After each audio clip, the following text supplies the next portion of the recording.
alors, et ça peut-être un petit clin d'œil vis-à-vis des opérationnels pour le coup, qui sont fondamentalement des gens pragmatiques et qui cherchent à trouver des solutions, c'est peut-être inverser la logique. Et qui est de se dire, si les marques sont plus fortes que ma marque supposée Arias, je vais peut-être plutôt exploiter les forces des marques que j'exploite. Je vais en citer une, McDonald's. Nous sommes un des plus gros franchisés de McDonald's de France.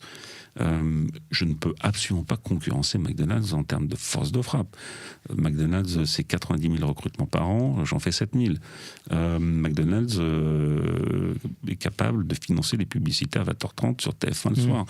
Des budgets communication massifs, impossible de la concurrencer. En revanche, je peux exploiter cette force, cette capacité à toucher des clients potentiels, mes futurs candidats, pour dire, fort d'un mécanisme qu'on pourrait décrire, je vais utiliser McDo pour faire la promotion des offres d'emploi qui sont les miennes, pour ensuite intégrer au sein de mon périmètre de responsabilité, qui s'appelle Arias. Donc ça veut dire que, est-ce que les marques importantes, très connues, que vous gérez, brouillent plutôt votre marque employeur, ou est-ce qu'elles vont renforcer, ou j'ai compris tout à l'heure que tu disais non, au contraire, nous on va surfer dessus pour construire notre marque employeur à nous. Pour attirer.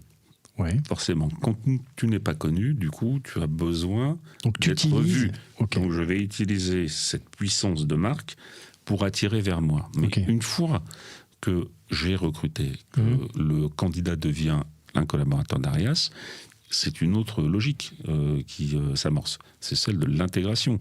Mais l'intégration a un tout, a un corps social. Et ce corps social, lui, par contre, a une identité. Et cette identité, en fait, elle est multiple. Donc, je ne peux pas être en concurrence. Et nous ne souhaitons pas être en concurrence. Sans marque, et chacune de ces marques étant quand même puissante. On parle de McDonald's, on parle de Starbucks, on parle de Paul, on parle de Monoprix.